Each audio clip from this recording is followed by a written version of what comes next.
પરિપત્ર આવ્યો થાંભલા બાબતનો. રાતે તો ચોર હોય કામ કરે, સારો માણસ તો દિવસે કામ કરે. રાતના અંધારામાં પરિપત્ર આવ્યો. પહેલા તો ન્યાયની માનસિકતા છતી થાય છે. રાતે કેમ? ધોળા દિવસે આવવા દેવો તો ને હામી છાતીએ. રાતે પરિપત્ર આવ્યો. 1.5 વર્ષથી ખેડૂતો માર ખાય છે, જેલમાં જાય છે, FIR થાય છે. મોરબીમાં બહેનોને માર માર્યો.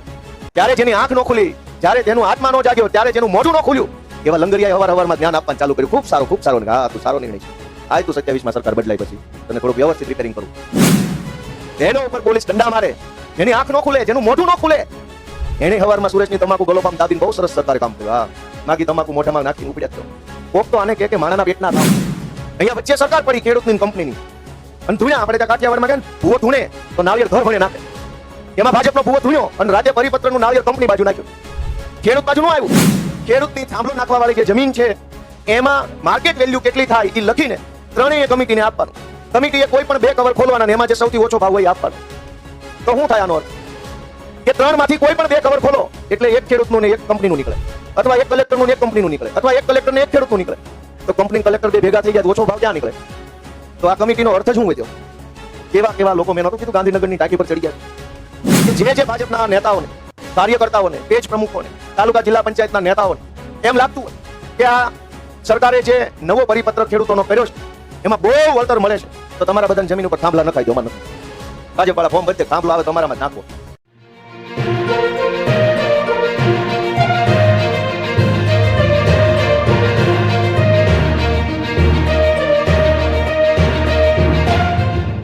ગાંધીનગરમાં આમ આદમી પાર્ટી દ્વારા આયોજિત ખેડૂતોની માંગોના સમર્થનમાં સામૂહિક ઉપવાસ કાર્યક્રમમાં ઉપસ્થિત આમ આદમી પાર્ટીના પ્રદેશ અધ્યક્ષ માનનીય ઈશુદાનભાઈ ગઢવી, સંગઠન મહામંત્રી માનનીય મનોજભાઈ સોરઠિયા, ખેડૂત કિસાન મોરચાના અધ્યક્ષ માનનીય પ્રવીણભાઈ રામ, યુવા મોરચાના અધ્યક્ષ બ્રિજરાજભાઈ સોલંકી, મહિલા મોરચાના અધ્યક્ષ પાયલબેન પટેલ અને અન્ય સૌ પ્રદેશ સંગઠનના હોદ્દેદારો, આપ સૌ ગુજરાતભરના અલગ અલગ જિલ્લાઓમાંથી, તાલુકાઓમાંથી ખેડૂતોના સમર્થનમાં પધારેલા સૌ ધરતીપુત્રો, ખેડૂત પ્રતિનિધિઓ, મીડિયાના મિત્રો અને વ્યવસ્થામાં જોડાયેલા સૌ સ્વયંસેવકો, બધાનો સૌથી પહેલા હું ખૂબ હૃદયપૂર્વક આભાર વ્યક્ત કરું છું.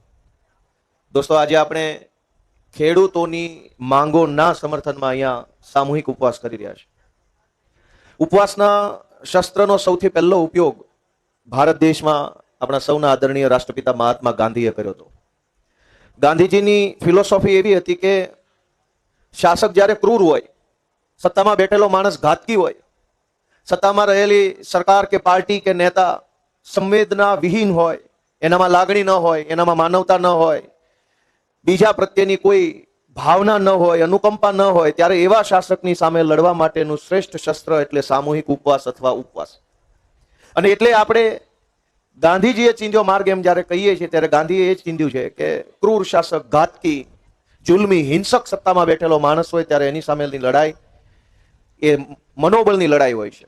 હાથની લડાઈ નહીં, શસ્ત્રોની લડાઈ નહીં, ટેન્ક, તોપ, તલવાર, તીર, ગોળાની લડાઈ નહીં, મનોબળની લડાઈ. કેમ કે ઘાતકી માણસનું મનોબળ બહુ ઊંચું હોય, કેમ કે એ સત્તામાં છે. અને સામે બેઠેલો પીડિત માણસ જે હોય, એ ચાહે ખેડૂત હોય કે ફિક્સ પગારના કર્મચારી હોય કે આંગણવાડીની બહેનો હોય કે શહેરોના માણસો હોય કે ગામડાના હોય કે માલધારી હોય કે પશુપાલકો, કોઈ બી હોય, એ જરાક મનોબળની લડાઈ લડતા હોય છે. આજે આપણે ગાંધીજીના રસ્તે ગાંધીનગરમાં બેસીને ગાંધીના ગુજરાતમાં રહેલી ક્રૂર ઘાતકી સરકારના કાન સુધી આપણો અવાજ પહોંચાડવા માટે બેઠા છે. અને આપણી વાત શું છે? આપણી વાત એમ છે કે દેશની આઝાદીની લડાઈ જે આપણા મહાપુરુષો લડ્યા, એ શું કામ લડ્યા? અંગ્રેજોની પણ સરકાર હતી, એના રાજ્યમાં કલેક્ટરો હતા, એના રાજ્યમાં SP હતા, એના રાજ્યમાં મામલતદારો હતા, એના રાજ્યમાં PSI હતા, ભાજપના રાજ્યમાં PSI છે, ભાજપના રાજ્યમાં કલેક્ટર છે. તો અંગ્રેજોના રાજ્યમાં જે કલેક્ટરો હતા અને ભાજપના રાજ્યમાં કલેક્ટરો છે, જનતાને બે વચ્ચે તો કઈ ફરક લાગવો તો જોઈએ. અંગ્રેજોના કલેક્ટરમાં અને ભાજપના કલેક્ટરમાં જો કોઈ ફરક ન લાગતો હોય, અંગ્રેજોની સરકારમાં અને ભાજપની સરકારમાં જો જનતાને કોઈ ફરક ન લાગતો હોય, તો પછી આ આઝાદીની મતલબ શું વધ્યો? આ આઝાદી આવી કે ન આવી એનો ખબર કેમ પડે? અંગ્રેજો જુલ્મી હતા, ઘાતકી હતા, આપણા મહાપુરુષો એમ માનતા હતા. ગાંધીજી, સરદાર પટેલ, બાબા સાહેબ, ભગતસિંહ, અનેક મહાપુરુષો, જવાહરલાલ નહેરુ, એ બધા એમ માનતા હતા કે આઝાદી આવશે, આઝાદી પછી આપણી પોતાની સરકાર આવશે, આપણે પોતે નક્કી કરી શકીશું કે આપણો નેતા કોણ હશે, આપણે પોતે નક્કી કરેલો નેતા આપણને પૂછીને કામ કરશે અને આપણો નેતા આપણને પૂછીને કામ કરશે તો આ દેશમાં કોઈ સમસ્યા ક્યારેય ટકશે નહીં. આવશે તો ખરી પણ ટકશે નહીં. આવા વિચાર સાથે દેશને આઝાદ કરાવવામાં આવ્યો. થોડાક વર્ષો સુધી ગાંધીજીના પ્રભાવવાળા નેતાઓ હતા ત્યાં સુધી સરકારો હારી હાલી અને જ્યારથી ગાંધીજીનો પ્રભાવ ઓછો થયો અને ગાંધીજીના ફોટાવાળી નોટનો પ્રભાવ વધ્યો ત્યારથી પછી આપણી વાત સંભળાવવાનું બંધ થઈ ગયું. લોકશાહીની ભાવના એવી હતી કે લોકોને પૂછીને કામ થાય, કેમ કે આખરે આવડું મોટું વિશાળ તંત્ર, મુખ્યમંત્રી, કેબિનેટ મંત્રી, મુખ્ય સચિવ, નાયબ સચિવ, કલેક્ટર, મામલતદાર, એસપી, ટીડીઓ, આરએફઓ, ફલાણું ઢેકણું, ન્યાયાધીશ, સેશન્સ કોર્ટ, હાઈકોર્ટ, આ બધું કોને બનાવ્યું? લોકોએ, જનતાએ. કોના માટે બનાવ્યું? લોકો માટે, જનતા માટે. અને બધાએ નિર્ણય કોના માટે લેવાનો છે? જનતા માટે, લોકો માટે. પણ આજે શું ફરક પડ્યો? આજ આ બધું તંત્ર કંપનીએ બનાવ્યું હોય એવી રીતે કામ કરે છે. નિર્ણય કોના માટે? કંપની માટે. તંત્ર કોના માટે? કંપની માટે. આપણે બધા કોણ છીએ? તો કે બસ ચૂંટણી ટાણે મત આપીને રવાના થાવ, ધંધે લાગો. દોસ્તો, લોકતંત્ર તો એ હતું કે લોકોની ઈચ્છા હોય એ કામ સરકાર કરે. અહીંયા ઊંધું છે કે સરકારની ઈચ્છા હોય એમ આપણે કરવાનું, સરકારે કે એમ નહીં કરીએ તો પોલીસ આવીને પકડી જાય. અંગ્રેજોમાં પણ આ જ વાત હતી કે અંગ્રેજોને ગમે એ કામ ભારતના લોકો ન કરે તો અંગ્રેજોની પોલીસ આવીને પકડી જાય. તો ભાજપમાં પણ એવું છે, ભાજપની સરકારને જબરજસ્તીથી ખેડૂતના ખેતરમાં થાંભલો નાખવો હોય, તમે ના પાડો તો પોલીસ આવીને પકડી જાય, થાંભલો નખાઈ જાય. નાનામાં નાનો પ્રશ્ન હોય, આપણી વાત કોઈ સાંભળે નહીં. ગમે એટલી ફરિયાદ કરીએ, ગમે એટલી રજૂઆત કરીએ, કાગળના થેલા મોટા મોટા થતા જાય, પણ એક સામાન્યમાં સામાન્ય પ્રશ્નનું નિરાકરણ ન આવે. આ કચેરીથી ઓલી કચેરી, ઓલી કચેરીથી ઓલી કચેરી, આ કચેરીથી આ કચેરી, અહીંથી અહીંયા, જેની પાસે જાઓ એ સરકારી માણસ એક જ જવાબ આપે કે અમારામાં ન આવે. તાલુકામાં જાઓ તો કે અમારામાં ન આવે, પ્રાંતમાં જાઓ તો કે અમારામાં ન આવે, પોલીસ પાસે ફરિયાદ લખાવા જાઓ તો કે અમારામાં ન આવે. તો તમે બધા કોનામાં આવો છો? તમે અમારામાં આવો છો કે તમે પાકિસ્તાનમાં આવો છો? ક્યારેક તો કોક આપણી પીડા સાંભળે, ક્યારેક તો કોકના મનમાં ચડક સંવેદના થાય કે આપણે આ આપણી જ જનતા છે, આ ખેડૂતો આપણા છે, આ ગુજરાતના લોકો આપણા છે, આ દેશ આપણો છે, આની વ્યવસ્થા આપણી છે, એવી ભાવના ક્યારેક તો કોકના મનમાં જાગવી જોઈએ. અને એટલે દોસ્તો, જેના જેના મનમાં એવી ભાવના જાગી કે આ દેશ આપણો છે, આ રાજ્ય આપણું છે, આ ખેડૂતો આપણા છે, આ વ્યવસ્થા આપણી છે અને આ વ્યવસ્થાને સુધારવાની જવાબદારી પણ આપણી છે, એવું જેના જેના મનમાં થયું એ બધા અહીંયા સમિયાણામાં આવીને બેઠા છે. બધાનો હું ખૂબ ખૂબ હૃદયપૂર્વક આભાર માનું છું. દરેક લડાઈનું પરિણામ તાત્કાલિક ન હોય અને દરેક લડાઈનું પરિણામ આપણે જેવું ઈચ્છ્યું હોય એવું કદાચ ન પણ આવે, પણ લડાઈ લડવી જરૂરી છે. આજે આપણે અહીંયા લડાઈ લડવા ભેગા થયા છે. ખેડૂતોના મુદ્દે, ગુજરાતના જનસામાન્યના અનેક મુદ્દાઓ પર લડાઈ લડવા માટે આપણે અહીંયા એકઠા થયા છે. ભાજપવાળા આપણી મજાક ઉડાવે છે, હસી ઉડાવે છે, ટીવીમાં બાઇટો આપી આપીને જેમ ફાવે આપણા વિશે બોલે છે.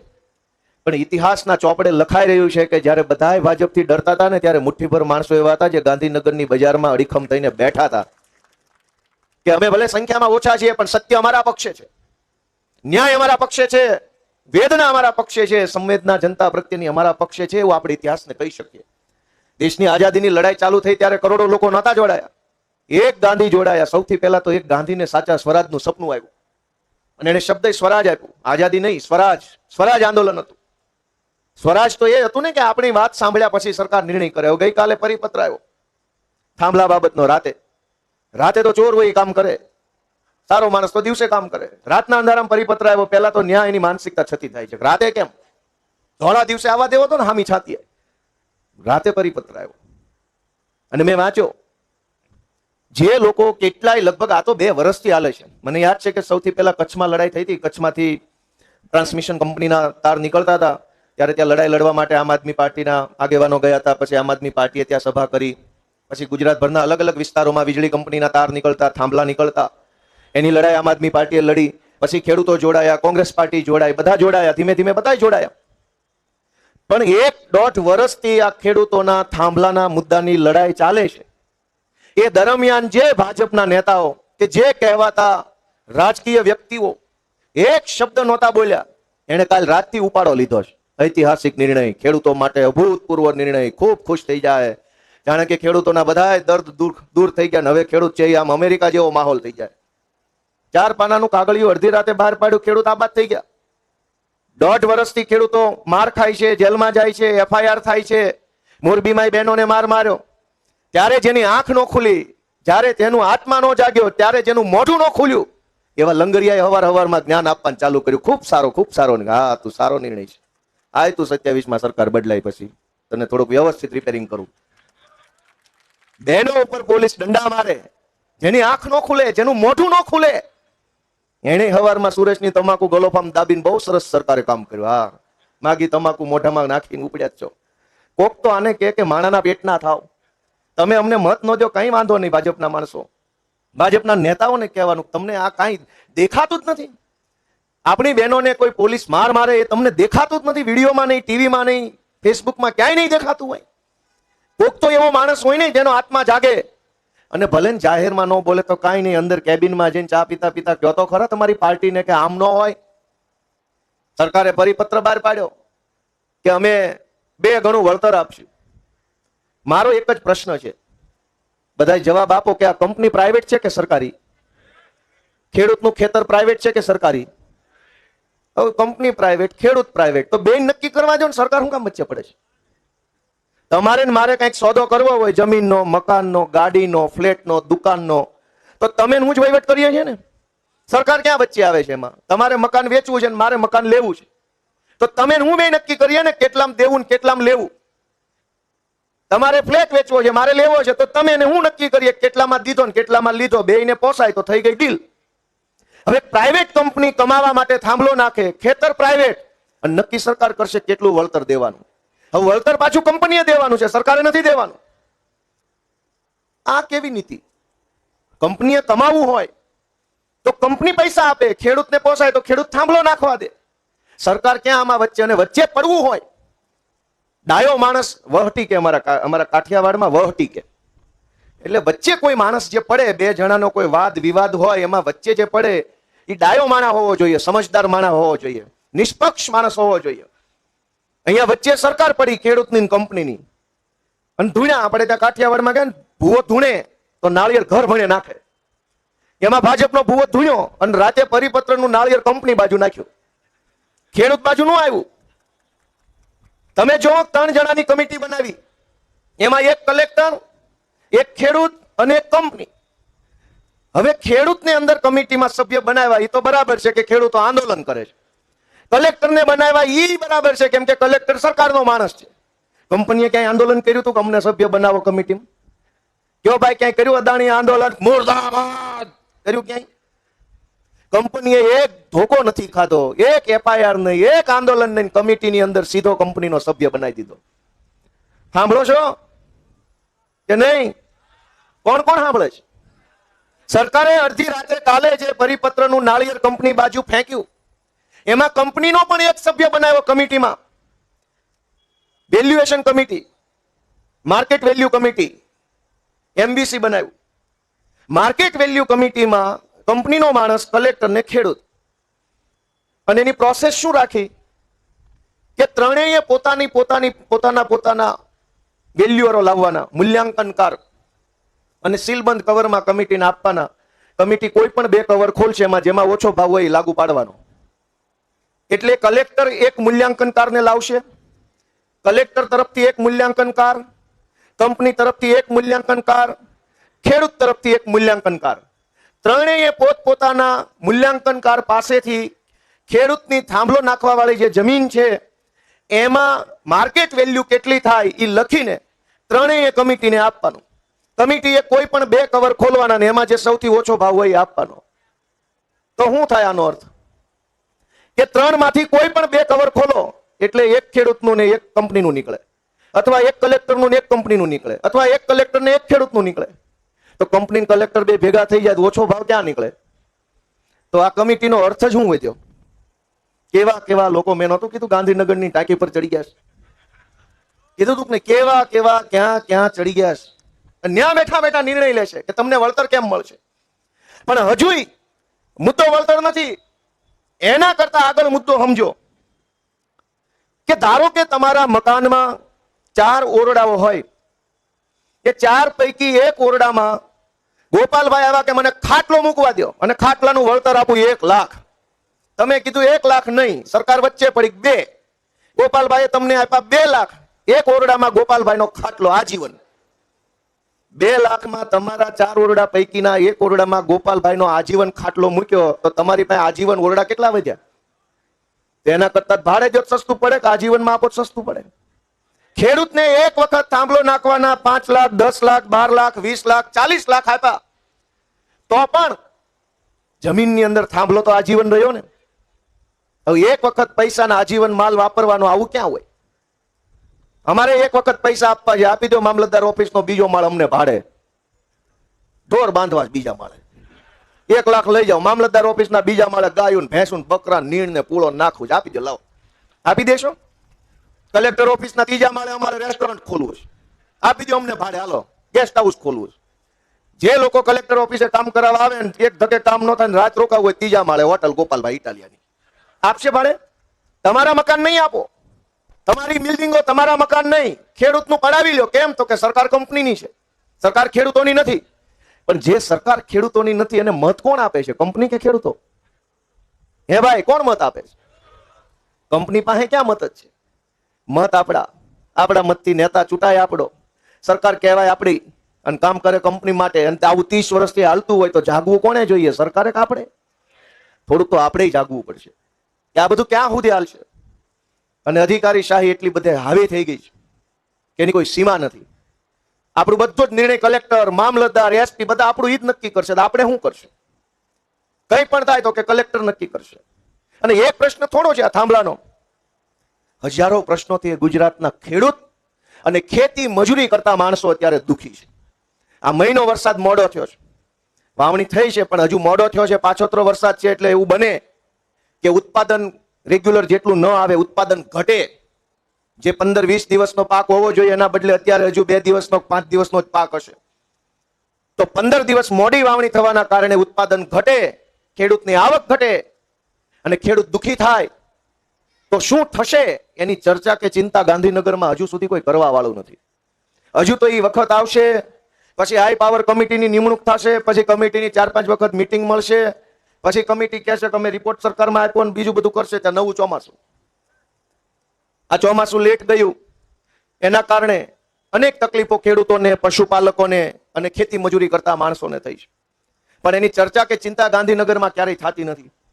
વિસાવદરના ખેડૂતોના આશીર્વાદથી વિધાનસભામાં બેસવાની તક મળી તો બધું હવે નજરે જોવા મળે છે. કોણ કેવી રીતે કામ કરે છે, શું વિચારે છે, અધિકારીનું કેટલું હાલે છે, નેતાનું કેટલું હાલે છે. હવે અધિકારીએ કોપી પેસ્ટ કરી અને જૂનો પરિપત્ર સરકારને પકડાઈ દીધો અને સરકારના મંત્રી આવીને વાંચી ગયા. કોઈને ખબર નથી કે આ તો એનું જૂનું છે. અને અખબારના ઐતિહાસિક બહુ સરસ નિર્ણય, ખેડૂતો ખુશખુશાલ. મારે એક ખાલી સૂચન આપવું છે આ ઉપવાસ છાવણીના માધ્યમથી કે જે ભાજપના નેતાઓને, કાર્યકર્તાઓને, પેજ પ્રમુખોને, તાલુકા જિલ્લા પંચાયતના નેતાઓને એમ લાગતું હોય કે આ સરકારે જે નવો પરિપત્ર ખેડૂતોનો કર્યો છે એમાં બહુ વળતર મળે છે તો તમારા બધાની જમીન ઉપર થાંભલા નખાઈ દો. અમારે નથી નખાવા. ભાજપ વાળા ફોર્મ ભરી દે, થાંભલો આવે તો અમારામાં જ નાખવો. સરકારી યોજના આવે તો કોઈનો વારો નહીં આવવા દે. સબસિડીમાં ટ્રેક્ટર આવતો હોય ગામમાં કોઈને ન ખબર હોય, પેજ પ્રમુખ ને એકને જ ખબર હોય, એને જ લાગે. પીએમ આવાસનું મકાન હોય તો ભાજપ વાળાને જ લાગે. સરકારી તગારું આવે સબસિડી વાળું તો ભાજપ વાળાને લાગે. આ ખેડૂત પર ગમે એટલી અરજી કરો ભાજપ વાળાને જ લાગે. થાંભલો આવે તો આપણા ભાગમાં આવે અને બાકી બધી યોજના ભાજપ વાળાને. ગામમાં કંઈ પણ સારી યોજના સરકારની આવે એનો બધોય લાભ ભાજપ વાળા લઈ જાય છે. થાંભલા એનામાં નાખો ને ભાજપ વાળાનું, એની પાસે લિસ્ટ છે પેજ પ્રમુખનું, બધાને બોલાવી લો, એના સર્વે નંબરો કમલમ કાર્યાલય ભેગા કરી લો અને આ બાજુ અદાણીની, અંબાણીની બધી કંપનીઓને બોલાવીને કહી દો કે આટલા સર્વે નંબરમાં થાંભલો નાખો એટલે પૈસા ઘરમાં રહે. અમાર નથી જોતા. કાંઈ એવું નથી કરતા. ન કરવું જોઈએ. ગામો ગામ પેજ પ્રમુખ છે, ગામો ગામ સર્વે નંબરો છે, ગામો ગામ ભાજપના માણસો છે. નક્કી જ કરવાનું ભાજપનો માણસ હોય તો થાંભલો નાખો અને એને જ બધો લાભ આપી દો. પોલિસી 2 ગણું વળતર ને એક સાથે રૂપિયા ફરતે 1 મીટરની બીજી ત્રીજા બધું લઈ જ જાઓ. કેમ એવું નહીં? સરકારી યોજનાનો લાભ લેવાનો હોય. ગૌશાળામાં ગાયો દીઠ 30 રૂપિયા આવે છે. એમાંય તે જે ખરા દિલથી ગાયોની સેવા કરતા હોય ને એની ગૌશાળામાં ન આવે. ભાજપ વાળાની ગૌશાળામાં બાંધી હોય 5 ગાયો, ચોપડે હોય 4000 ગાયો અને સબસિડી બધી લઈ જાઓ. તો થાંભલો ત્યાં નાખો ને. તમારે બધી જ સરકારી યોજનાનો લાભ લેવો હોય તો ભાજપ વાળાને થાંભલો નાખવો હોય તો નિર્દોષ ખેડૂત. કયો ભાઈ આ વાત વ્યાજબી છે કે ગેરવ્યાજબી? કોને વ્યાજબી લાગે કયો તો ખરા? જરાક આપણે ગુજરાતના ખેડૂતો સુધી આ વાત પહોંચાડવી પડશે કે હવે આપણે બધા જાગૃત થવાની બહુ જરૂર છે.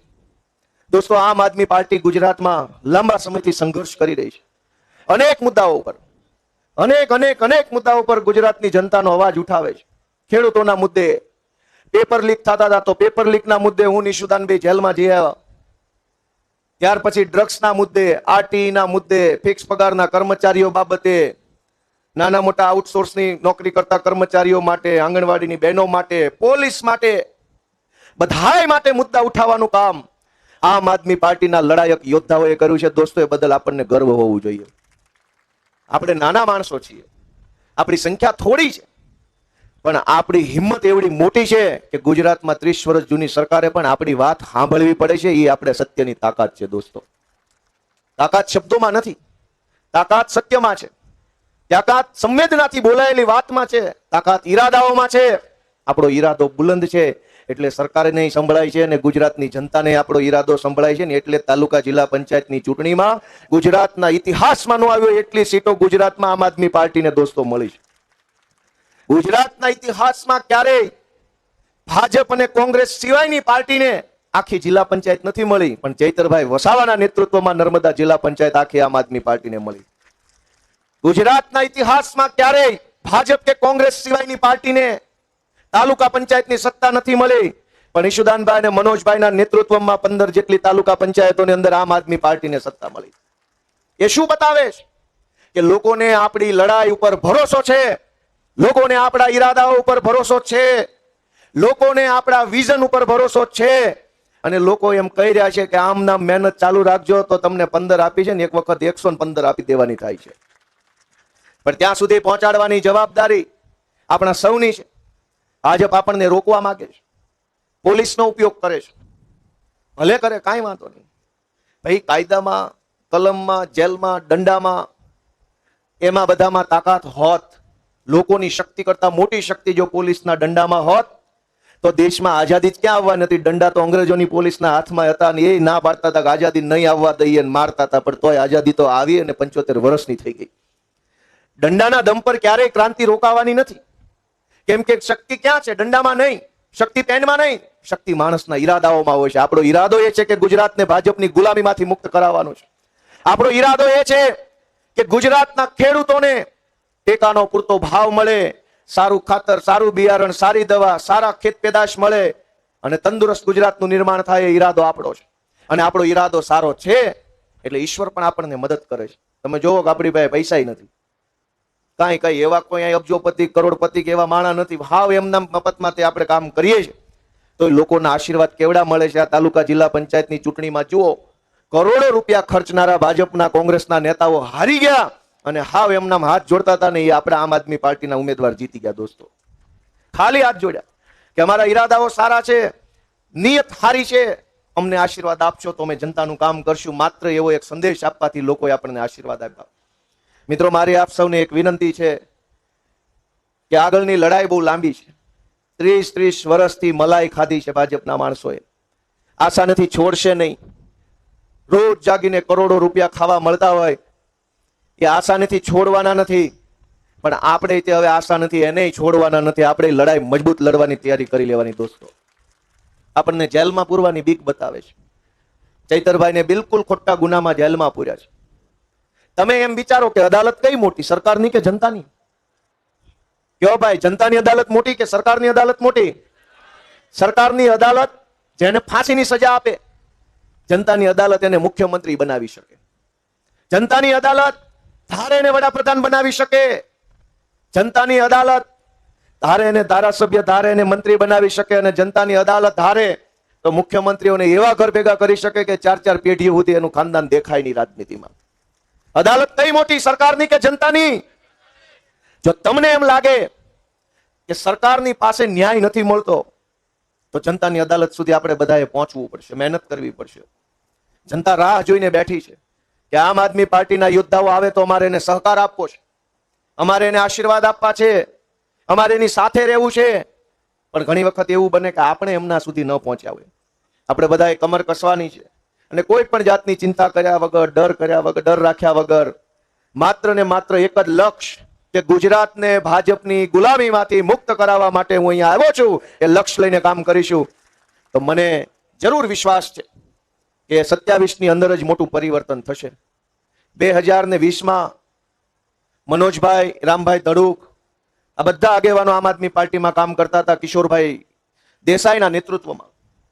અને એ વખતે હું નવો આમ આદમી પાર્ટીમાં જોડાયો તો ખૂબ લોકોએ ટીકા, ટિપ્પણી, મજાક, મસ્તી, મેણા ટોણા કર્યા કે ભાઈ આ પાર્ટી થોડી હાલે, તમારી જેવા તો કેટલાય આવી ગયા, તમે નો હાલો, તમને શું આવડે, તમને કાંઈ ખબર નથી પડતી, તમને કોઈ મત નો આપે, તમને ઊભા નહીં રહેવા દે, તમને ઘૂસવા નહીં દે, તમે જાશો તો તમને મારશે, તમારી ઉપર કેસ થશે, તમારી પાર્ટી નો હાલે, તમારા નેતા નો હાલે. હજારો મેણા મારનારા લોકો હતા, ભાજપ વાળા હતા, કોંગ્રેસ વાળા હતા, પોતાને ખૂબ મહાન રાજકીય વિશ્લેષક માનનારા લોકો પણ એમાં બેઠા હતા, ટીકા ટિપ્પણીઓ કરતા હતા કે તમે નો હાલો. દોસ્તો, ઈરાદો સાફ રાખ્યો, સંઘર્ષ છોડ્યો નહીં, પૂરા દિલથી મહેનત કરી, તો એ બધાના મોઢા જે સિવાય ગયા છે. કોઈ એમ નથી કહેતું કે પાર્ટી નો હાલે, બધા એમ કહે છે કે હાલે તો આમ આદમી પાર્ટી હાલે. શું કામ? કે આપણે મહેનત કરી છે. જે ગુજરાતમાં કોઈને કલ્પનાય નહોતી કે ભાજપ અને કોંગ્રેસ સિવાયની પાર્ટી ગુજરાતના લોકો માટે ઊભી થશે, લડાઈ લડશે, મજબૂત બનશે, એવો વિશ્વાસ નહોતો ગુજરાતમાં. ન્યા ચૈતર વસાવા જેવો એક શક્તિશાળી કદાવર બાહુબલી માણસ ધારાસભ્ય તરીકે ઉભરી આવ્યો ને આખા આદિવાસી સમાજને એક નવી આશા અને હિંમત આપવાનું કામ કર્યું. આદિવાસી સમાજ ખેતી અને પશુપાલન સાથે સંકળાયેલો સમાજ છે. વર્ષોથી આદિવાસી સમાજનું શોષણ થયું.